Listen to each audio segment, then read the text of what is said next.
नमस्कार दोस्तों, स्वागत है आपका अपने यूट्यूब चैनल हिंद गुरुजी पॉइंट। और हम बात करते हैं आपकी बेहतर शिक्षा की। और हम हाजिर हैं आपके सामने फिर लेकर के एक मज़ेदार और ज्ञानवर्धक वीडियो। और हमारी जो सीरीज़ चल रही है वो सामाजिक विज्ञान की चल रही है। लगभग 5 वीडियो इसमें डल चुकी हैं। और ये आज आपके बहुविकल्पीय प्रश्न जितने भी सामाजिक विज्ञान के अंतर्गत बनेंगे उनकी आज एक लास्ट वीडियो होगी। और लगभग जितने भी टोटल क्वेश्चन आपके इसके अंदर से बने सामाजिक विज्ञान के जो बहुविकल्पीय प्रश्न हैं उन सबको ही हमने इन 5-6 वीडियो में समावेशित कर करके आपके सामने कर दिया है। और आप बस इन वीडियो को ध्यान से देखते रहना हो, ज़्यादा समय ना लेते हुए शुरू करते हैं अपनी वीडियो को। आज का हमारा टॉपिक है भारतीय अर्थव्यवस्था का क्षेत्र। तो भारतीय जो अर्थव्यवस्था है उसका क्षेत्र कहाँ तक है, उसके बारे में जितने भी आपके इंपॉर्टेंट क्वेश्चन बनेंगे वो सब हमने आपके सामने इस वीडियो में डाल दिए हैं। तो आइए करते हैं शुरू। क्वेश्चन नंबर 1, भारत में सबसे अधिक शिशु मृत्यु दर वाले 2 राज्यों के नाम लिखिए। यानी भारत में ऐसे कौन से 2 राज्य हैं जिनमें सबसे अधिक शिशु मृत्यु दर होती है, मतलब जहाँ पर बच्चे जो छोटे छोटे बच्चे जो पैदा होते हैं उनकी मृत्यु अधिक होती है। तो उड़ीसा और मध्य प्रदेश, बिहार और गोवा, तेलंगाना और पश्चिम बंगाल, सिक्किम और असम। तो देखो मैं बता दूं, उड़ीसा और मध्य प्रदेश में जो शिशु मृत्यु दर है वो सबसे अधिक होती है। चलते हैं अगले प्रश्न पर। कौन सा क्षेत्र सबसे अधिक रोजगार देता है? तो द्वितीय क्षेत्र देता है, प्राथमिक क्षेत्र देता है, तृतीय क्षेत्र देता है, इनमें से कोई नहीं। तो देखो सबसे ज़्यादा जो रोजगार देता है वो प्राथमिक क्षेत्र देता है।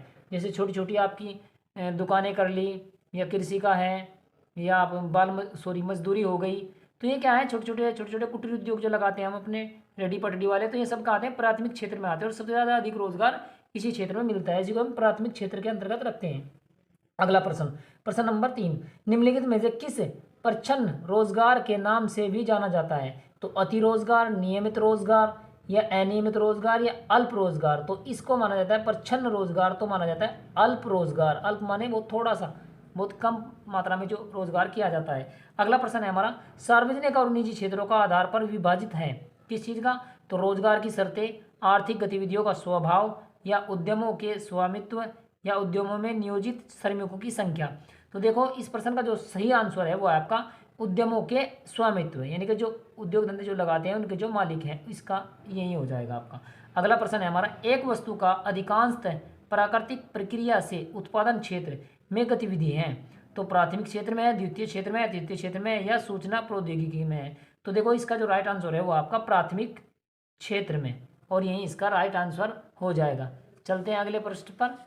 और अगला चैप्टर मुद्रा और शाखा, ठीक है, मुद्रा और उसकी शाखा, यानी कि मुद्रा कहाँ क्या है और उसकी शाखाएं क्या क्या हैं।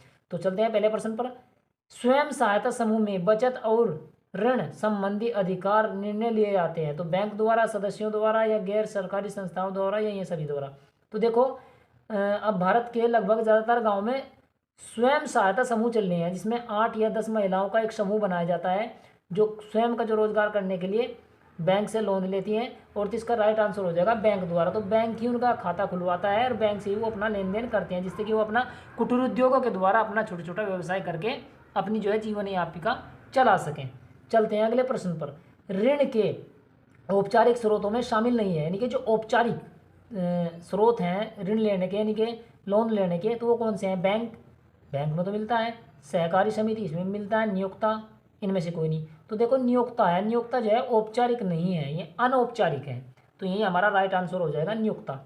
चलते हैं अगले प्रश्न पर। आधुनिक करेंसी में सम्मिलित है। तो जो आधुनिक करेंसी है, यानी आज की डेट की जो करेंसी है उसमें क्या है? नोट हैं, सिक्के हैं, ये दोनों हैं, इनमें से कोई नहीं। तो सीधी सीधी बात है कि आजकल की जो करेंसी चल रही है, ठीक है, उसमें नोट भी आते हैं, यानी कागजी मुद्रा, पत्र मुद्रा जिसे कहा जाता है, और सिक्के यानी कि कॉइन्स भी आते हैं, ठीक है। तो ये दोनों ही आ जाएंगे, तो हमारा राइट आंसर हो जाएगा ये दोनों। बहुत इंपॉर्टेंट क्वेश्चन है, थोड़ा ध्यान से देखना। जमा, नेक्स्ट पर्सन है हमारा, जमा किया गया धन कहलाता है। जो हम धन जमा करते हैं उसे क्या कहलाते हैं? मांग जमा, या देन जमा, या दोहरी जमा, ये सभी, ठीक है। तो जो धन हम जमा करते हैं बैंक में या डाकखाने में उसे कहते हैं मांग जमा, क्योंकि जब भी हमें इसकी मांग होगी, जब भी जरूरत होगी, हम जब ही इसको निकलवा सकते हैं। तो यही आपका राइट आंसर हो जाएगा कै। अगला प्रश्न है, घर के लिए लिया गया ऋण कहलाता है। अब देखो जिस चीज़ के लिए ऋण लिया गया उसी ऋण कहा जाएगा। तो मांग ऋण जी नहीं, देन ऋण जी नहीं, आवास ऋण ये सभी। तो देखो जो घर बनाने के लिए या घर के लिए जो ऋण लिया जाता है या लोन लिया जाता है उसी को ही कहते हैं आवास ऋण। अगर कार के लिए लोन लिया गया तो कार लोन यानी कि कार वाला ऋण। तो ये सीधी सीधी सी बात है, जब घर के लिए लिया गया तो आवास ऋण उसको हम कहते हैं, हमारा राइट आंसर हो जाएगा गे। अगला प्रश्न है, ऋण के औपचारिक स्रोतों में शामिल नहीं है। सॉरी, ये क्वेश्चन 2 बार रिपीट हो गया, कोई बात नहीं, फिर भी देखते हैं। बैंक, सहकारी समिति या नियोक्ता, या इनमें से कोई नहीं। तो देखो इसमें पीछे बता देता मैंने, ये हो जाएगा आपका नियोक्ता। कोई बात नहीं, 2 बार याद हो गया तो और अच्छी बात है। चलते हैं अगले प्रश्न पर, और अगला जो हमारा चैप्टर है देखते हैं क्या है। नेक्स्ट हमारा चैप्टर है वैश्वीकरण और भारतीय अर्थव्यवस्था। ठीक है, विश्वीकरण और भारतीय अर्थव्यवस्था। इसमें देखते हैं क्या क्या प्रश्न इस चैप्टर के अंदर से इंपोर्टेंट बनते हैं। बहुत बड़ी कंपनियां जो कई देशों में अपना व्यापार फैलाए हैं कहलाती है। तो जो कोई भी एक कंपनी है, बड़ी कंपनी अंतर्राष्ट्रीय, जो अलग अलग देशों में अपना व्यापार फैलाए हुए हैं, तो उसे क्या कहते हैं, राष्ट्रीय कंपनी या अंतर्राष्ट्रीय कंपनी या एकल राष्ट्रीय कंपनी या बहुराष्ट्रीय कंपनी। तो देखो, जो एक कंपनी, एक नहीं बल्कि बहुत सारे अलग अलग देशों में जिसका व्यापार होता हो, उसे कहते हैं बहुराष्ट्रीय कंपनी। बहुत सारे राष्ट्रों में जिसका व्यापार चलता हो। तो आपका राइट आंसर हो जाएगा घ। चलते हैं आगे क्वेश्चन पर। फोर्ड मोटर्स भारत में आई। ठीक है, तो फोर्ड मोटर्स जो है, जो फोर्ड की गाड़ियां हैं, कंपनी है, ट्रैक्टर हैं, तो वो कब भारत में आई थी? तो 1995 में, 1975 या 1985 या 2005। तो मैं बता दूं, फोर्ड मोटर्स जो है वो 1995 में भारत में आई थी। ठीक है, तो ये आपका राइट आंसर हो जाएगा। नेक्स्ट प्रश्न है, व्यापार पर कर कहलाता है। जो व्यापार हम करते हैं उसके ऊपर जो टैक्स लगाया जाता है, जो कर लगाया जाता है, उसे क्या कहते हैं? व्यापारिक संयोजक, जी नहीं। व्यापार संगठन, जी नहीं। व्यापार अवरोध, व्यापार संचालन। तो देखो, जो व्यापार पर बहुत इंपॉर्टेंट क्वेश्चन है, जो व्यापार पर टैक्स लगाती है सरकार, जो व्यापार हम करते हैं उसके ऊपर जो भी मतलब कर लगाया जाता है, टैक्स जिसे इंग्लिश में कहते हैं, तो उसी को कहते हैं हम व्यापार अवरोध। यही हमारा राइट आंसर हो जाएगा ग। अगला प्रश्न, वैश्वीकरण ने जीवन स्तर को सुधार में सहायता पहुंचाई है। ठीक है, तो कैसे? सभी लोगों के लिए, विकसित देशों के लोगों के लिए, या सॉरी यहाँ ये थोड़ा गलत हो गया था, दोबारा लिख रखा है, इसका है विकासशील देशों के लिए, देशों को के श्रमिकों के लिए, सॉरी विकासशील देशों को के श्रमिकों के लिए, या इनमें से कोई नहीं। तो देखो, वैश्वीकरण का जीवन स्तर में सुधार में सहायता पहुंचाई है, तो इनमें से कोई भी नहीं होगा, आपका राइट आंसर हो जाएगा इनमें से कोई नहीं। सभी लोगों के लिए नहीं हो सकता, विकसित देशों के लोगों के लिए नहीं हो सकता, विकासशील देशों के लोगों के श्रमिकों के लिए भी नहीं हो सकता। राइट आंसर हो जाएगा इनमें से कोई नहीं। देखते हैं अगला प्रश्न, प्रश्न नंबर 5। निम्नलिखित में से उत्पादन का साधन है। तो उत्पादन का साधन है निम्नलिखित में से, पूंजी है, लाभ है, सेवाएं हैं, कर है। ठीक है, तो ये जो है पूंजी के एक अंग हैं। कौन से? तो इसमें से हमारा राइट आंसर हो जाएगा पूंजी, क्योंकि पूंजी अगर आपके पास नहीं होगी तो आप इन किसी चीज़ को भी फायदा नहीं उठा सकते, लाभ नहीं ले सकते। क्योंकि अगर पूंजी हम किसी व्यापार में लगाएंगे जब हमें लाभ होगा, उसकी सेवाएं मिलेंगी और उससे कर भी मिलेगा। ठीक है, तो पूंजी इसका राइट आंसर हो जाएगा। राइट आंसर है इसका कै। और देखते हैं आगे और कितने क्वेश्चन बचे हैं। अगला जो चैप्टर है देखते हैं, उपभोक्ता के अधिकार। ठीक है, उपभोक्ता वो होता है जो समाज में या आपके मार्केट में, बाजार में जो भी चीज़ें आपको मिलती हैं, उनका हम जिसकी ज़रूरत होती है उन्हें हम खरीदते हैं, उनका हम उपभोग करते हैं, उसी कहते हैं उपभोक्ता। उसके अधिकार क्या क्या होते हैं? ठीक है, तो उन्हें देख लेते हैं। जो भी इस चैप्टर से इंपॉर्टेंट क्वेश्चन बनते हैं आपके, तो वो सब हम इस वीडियो में देख लेते हैं। नंबर 1 प्रश्न है, बाजार में हमारी भूमिका किस रूप में हो सकती है? तो उत्पादक के रूप में, उपभोक्ता के रूप में, दोनों। ठीक है, तो कोई मार्केट है, कोई बाजार है, उसमें हमारी भूमिका जो होती है, हमारा रोल क्या होता है? तो उसमें हमारा रोल दोनों तरीके से होता है। उत्पादक के रूप में भी, यानी हम अपना कोई ना कोई उत्पादन कर करके बाजार में बेच सकते हैं, और उपभोक्ता के रूप में भी, जो चीज़ें हमारे पास उत्पादक नहीं होती, जिसे हम पैदा नहीं करते, उसे हम वहाँ से खरीद के भी लाते हैं। तो इसका जो राइट आंसर हो जाएगा हमें दोनों, यानी कि ये दोनों ही आ जाएंगे। मान लो जैसे हम व्यवसाय से किसान हैं, तो हम क्या करते हैं, सारी फसलें तो हम उगा नहीं सकते। तो मान लो हमने सब्जी उगाई, सब्जी हमने बाजार में बेच दी, लेकिन चीनी का हम उत्पादन नहीं कर सकते। तो चीनी क्या करेंगे, बाजार से खरीद के लाएंगे। ये कपड़ा है, कपड़ा हम अपने खेत में पैदा नहीं कर सकते, तो कपड़ा क्या करेंगे, खरीद के लाएंगे। तो ये होता है, जो चीज़ें हमारे पास होगी उसको हम बेच के आएंगे, उससे कहेंगे हम उत्पादक, क्योंकि हम उसका उत्पादन कर रहे हैं। और जो चीज़ें हमारे पास नहीं है उसे हम बाजार से खरीद के लाएंगे, तो हम हो जाएंगे उसके उपभोक्ता। इसका मतलब बाजार में हमारी भूमिका उत्पादक के रूप में भी होती है और उपभोक्ता के रूप में होती है। इसका हमारा राइट आंसर हो जाएगा ये दोनों। चलते हैं अगले प्रश्न पर। बच्चे के लिए कोई भी दूध माँ से अच्छा हो सकता है? ठीक है, तो हाँ, नहीं, कभी कभी, या इनमें से कोई नहीं। ठीक है, तो मैं बता दूं कि बच्चे के लिए उसकी जो माँ का जो दूध होता है, जो बच्चा अपनी माँ का दूध पीता है, उससे अच्छा दुनिया में कोई भी दूध नहीं हो सकता। इसका मतलब हमारा राइट आंसर हो जाएगा नहीं, यानी कि नहीं हो सकता।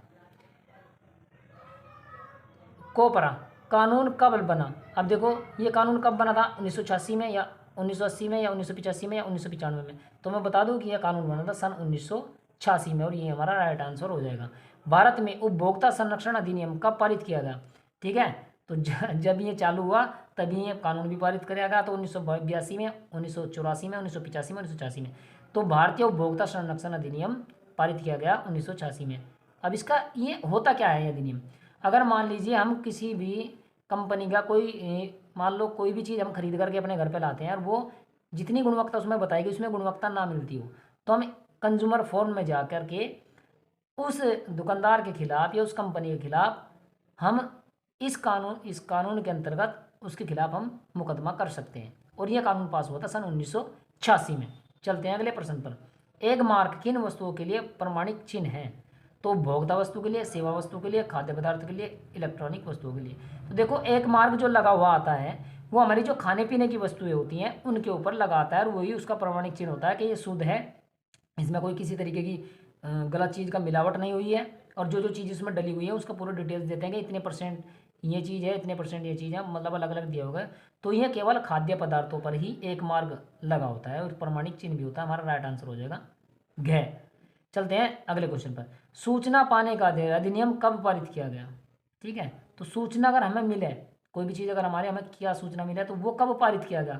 अक्टूबर 2005 में, मार्च 2005 में, या जनवरी 2006 में, या अप्रैल 2007 में। ठीक है, तो सूचना पाने का अधिकार जो अधिनियम पारित किया गया वो हमारे लिए किया गया था अक्टूबर सन 2005 में, और यही इसका राइट आंसर हो जाएगा। और आज आपके सामाजिक विज्ञान के अंतर्गत लगभग जितने भी चैप्टर आपके थे सामाजिक विज्ञान में, उन सभी चैप्टरों के अंदर से जितने भी आपके बहुविकल्पीय क्वेश्चन परीक्षा की दृष्टि से इंपॉर्टेंट बनते थे उन सब का हमने आज पूर्ण करा दिया है।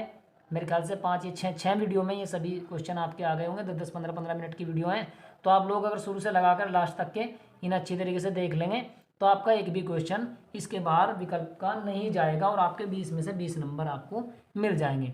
और बस अंत में इतना ही कि जो बच्चे हमारे चैनल पर नए हो चैनल को सब्सक्राइब करें और ये वीडियो अपने दोस्तों को शेयर करें। अगर वीडियो पसंद आए हो तो लाइक करें। हाँ, अगर कहीं कोई कमी लगती हो, ये समझ में ना आता, हमें कमेंट कर कमेंट बॉक्स में ज़रूर बताया करो भाई, ताकि हमें भी, आप अगर कमेंट करते हो तो हमें भी इससे थोड़ा मोटिवेशन मिलता है कि हाँ कहाँ कमी रह गई, हम आपके लिए और ज़्यादा बेहतर तरीके से वीडियो आपके लिए डाल सकें। और अब आने वाली जो वीडियो है हमारी, वो जो छात्राएँ हैं हमारी गृह विज्ञान की, उनके लिए जितने भी चैप्टरों के अंदर से बहुविकल्पीय प्रश्न बनेंगे वो सब की हम वीडियो आपको डालते रहेंगे। और बस अंत में तो नहीं कि सब बच्चे बहुत मेहनत से काम करें और बच्चे खुश रहें, ठीक रहें, स्वस्थ रहें, उनके घर वाले भी स्वस्थ रहें, खुश रहें। धन्यवाद।